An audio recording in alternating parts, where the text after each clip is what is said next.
तो अपरिग्रह का सिद्धांत जिसके बारे में बात कर रहे थे, यही है कि अगर इस सिद्धांत को समाज में,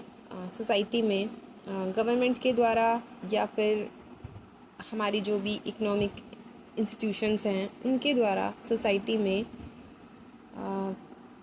देखो फोर्सफुली तो किसी के साथ कुछ नहीं किया जा सकता है ना, क्योंकि हमें पता है कि पैसों को लेकर के लोगों का माइंड जो है वो काफ़ी ज़्यादा नैरो सोच रखता है ना। अगर लोग पैसा कमाने के लिए गलत तरीके यूज़ कर सकते हैं तो फिर खुद ही सोचा जा सकता है कि उनके लिए पैसा वगैरह कितना ज़रूरी है ना। और बहुत मुश्किल से लोग किसी दूसरे के लिए अपनी जेब से पैसा निकालते हैं, खर्च करते हैं, बहुत ज़ोर आता है उनको, है ना, काफ़ी ज़्यादा ज़ोर आता है। जब ज़ोर आता है, अब जैसे मुस्लिम धर्म में क्योंकि ज़ोर आता है, इसी बात को देखते हुए मुस्लिम धर्म में इस बात को मुस्लिमों के लिए कंपलसरी किया गया है ना, कि वो जो है उनके क्या बोलते हैं, उनके पुण्य को उनकी भाषा, उनकी उसमें कुछ और बोलते हैं, उर्दू में कुछ और बोला जाता है पुण्य को, पर उनको पुण्य मिलेगा, वो पक्के मुसलमान कहलाएंगे अगर वो ऐसा इन 5 नियमों को उनके उसमें मुस्लिम धर्म में 5 नियम होता है ना, कि अगर वो उन 5 नियमों को अपनाएंगे, उस पर कंटिन्यू रहेंगे तो वो एक पक्के मुसलमान होंगे और धर्म वो एक अच्छे धार्मिक कहे जाएंगे, इस तरह की चीज़ें। हाँ, धार्मिक कहे जाएंगे, लेकिन जिसने भी ये चीज़ें शुरू की थी मुस्लिम धर्म को, जिसने भी शुरुआत किया था, पैगंबर मोहम्मद साहब ने जिस भी तरीके से शुरुआत किया था, कोई भी चीज़ ना ऐसे ही शुरू नहीं हो जाती है ना। उसके पीछे किसी ना किसी व्यक्ति का एक बहुत गहरा बोध होता है, ज्ञान होता है, उसका अपना अनुभव होता है ना। वो चीज़ों को देखता है सोसाइटी में कब किस चीज़ की ज़रूरत है और किस चीज़ को,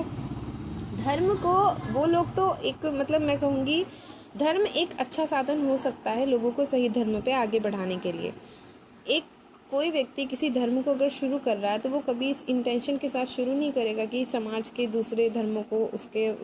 क्या बोलते हैं भड़का दे या द्वेष की भावना उनके भीतर भर दे या उनका उसको कॉम्पिटिटिव प्रतिस्पर्धी बना दे। नहीं, कोई भी व्यक्ति, कोई भी जो भी व्यक्ति नया धर्म शुरू करता है ना, वो तो एक कुछ तरीके से कुछ नियमों को शुरू करता है जो समाज के लिए उस समय की परिस्थिति के हिसाब से ज़रूरी होता है। जो उस व्यक्ति को लगता है कि समाज में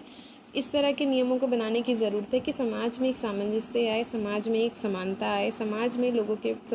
के लोगों में जिस प्रकार एक दूसरे के प्रति द्वेष की भावना है, नफरत की भावना है, ऊंच नीच की भावना है, असमानता की भावना है, वो कम हो, है ना। हर व्यक्ति का इंटेंशन हमेशा यही रहता है किसी ना किसी धर्म को शुरू करने का। लेकिन दिक्कत पता कब हो जाती है? दिक्कत ये हो जाती है कि उस धर्म को फॉलो करने वाले लोग उसको बहुत ज़्यादा एक संकीर्णता देते हैं, उसका विस्तार ख़त्म कर देते हैं और उसको संकीर्णता की समझ से अपनाने लगते हैं। और जब वो संकीर्णता की समझ से उस धर्म को अपनाने लगते हैं, फॉलो करने लगते हैं, केवल तभी कोई ना कोई धर्म किसी दूसरे धर्म का प्रतिस्पर्धी बनता है, द्वेषी बनता है, और तभी वो एक दूसरे के धर्म के लोगों को जो है नफरत भरी निगाहों से देखने लगता है। बात ये होती है, शुरू करने वाला कभी गलत नहीं होता। गलत हमेशा वो लोग होते हैं जो उसको फॉलो करते हैं और उसके नियमों को, उसकी बातों को किसी और शब्दों को मरोड़ने के साथ ही उसको समाज में स्वीकृति दिलाते हैं। क्योंकि हमें सबको पता है यार कि जिस व्यक्ति ने धर्म शुरू किया था वो वापस नहीं आ सकता, वो चला गया शुरू करके, ठीक है। इसके बाद लोगों को एक तरह से फ्रीडम मिल जाती है कि हम जैसे चाहें उस बात को वैसे समझा सकते हैं, है ना, जैसे चाहें वैसे समझा सकते हैं। बस आपके शब्दों पर पकड़ अच्छी होनी चाहिए, आपकी कमान अच्छी होनी चाहिए, क्योंकि वही वाली कहावत है ना, अंधों में काना सरदार, बस वही वाली बात है और कुछ नहीं है। लेकिन हम लोग इस चीज़ को समझते नहीं हैं। हम दूसरों को सुन सुन करके ना चीज़ों को बिल्कुल वैसा ही समझने लगते हैं कि वो ऐसी ही हैं, ठीक है। हर व्यक्ति अपनी समझ के अनुसार अच्छी ही बात करता है ना। अगर किसी व्यक्ति ने, जैसे कि ईसा मसीह थे, ठीक है, ईसा मसीह थे, उन्हें जो भी पता चला या उन्हें ज्ञान हुआ जिस भी चीज़ का, है ना,